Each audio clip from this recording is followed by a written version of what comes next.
इस कहानी की शुरुआत में हमें मिस्टर विल्सन की स्टोरी दिखाई जाती है। इस कहानी का जो नरेटर होता है वो एक बार अपने दोस्त यानी कि शेरलॉक होम्स के पास जाता है, जो कि एक बहुत ही मशहूर डिटेक्टिव होते हैं। तब वो देखता है कि उनका दोस्त शेरलॉक होम्स एक बूढ़े आदमी से बात कर रहा था। इसके बालों का रंग लाल था।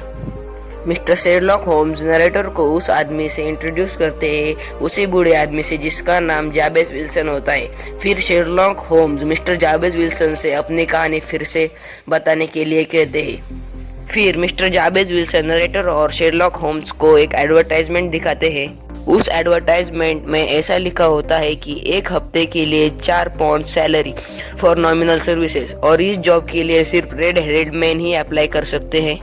और फिर Mister Jabez Wilson Sherlock Holmes और नरेटर को बताते हैं कि ये एडवर्टाइजमेंट न्यूज़पेपर में 2 महीने पहले आई थी। मुझे ये एडवर्टाइजमेंट मेरे असिस्टेंट यानी कि मिस्टर विंसेंट स्पॉल्डिंग ने दिखाई थी। और फिर मिस्टर विल्सन बताते हैं कि उनको उनका असिस्टेंट विंसेंट स्पॉल्डिंग बहुत पसंद है। विंसेंट स्पॉल्डिंग स्मार्ट है, एफिशिएंट है और सिर्फ आधी तनख्वाह में काम करता है, पर उसमें कुछ फॉल्ट्स भी है। वो हर बार अपना काम अधूरा छोड़कर नीचे सेलर में फोटोग्राफ डेवलप करने के लिए चला जाता था। फोटोग्राफी उसकी हॉबी है। और मिस्टर जाबेज विल्सन बताते हैं कि स्पॉल्डिंग ने ही वो एडवर्टाइजमेंट मुझे दिखाई थी और बताया था कि अमेरिकन मिलियनर मिस्टर इजेकिया हॉपकिंस, जो कि रेड हेडेड लीग के फाउंडर है, उन्होंने ये एडवर्टाइजमेंट पेपर में डाली है।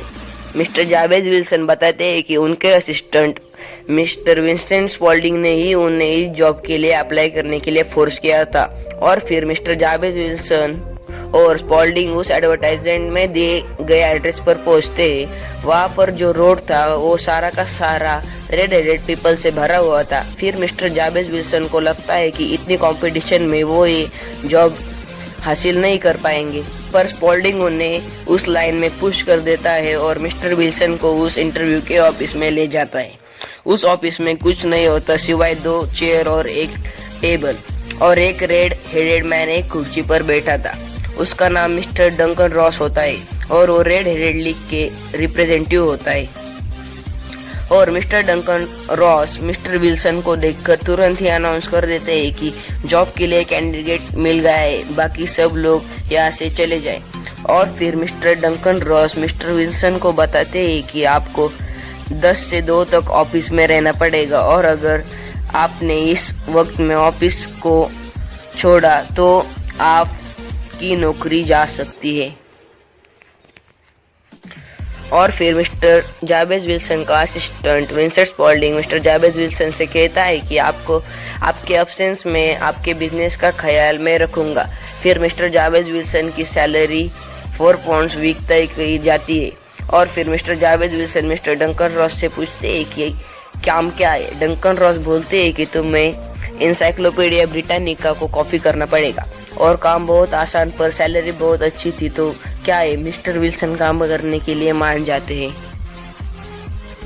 फिर बहुत दिन बीत जाते हैं। मिस्टर विल्सन अपना काम करते रहते हैं और हर सैटरडे को उनको उनकी सैलरी मिल जाती थी। ऐसे ही 2, 4, 6, 8 दिन बीतते जाते हैं और एक दिन ऑफिस के बाहर एक नोटिस आती है कि रेड हेडेड लीग बंद हो चुकी है, अक्टूबर 9, 1880।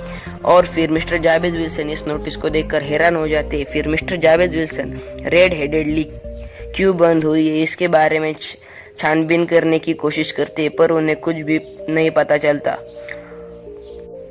तो दोस्तों, ये थी मिस्टर जाबेज विल्सन की स्टोरी। फिर मिस्टर शेरलॉक होम्स जाबेज विल्सन को 1 हफ्ते के बाद आने के लिए कहते हैं और बताते हैं कि तब तक वो रेड हेडेड लीग के बारे में पता करेंगे और आपका केस सॉल्व करने की कोशिश करेंगे।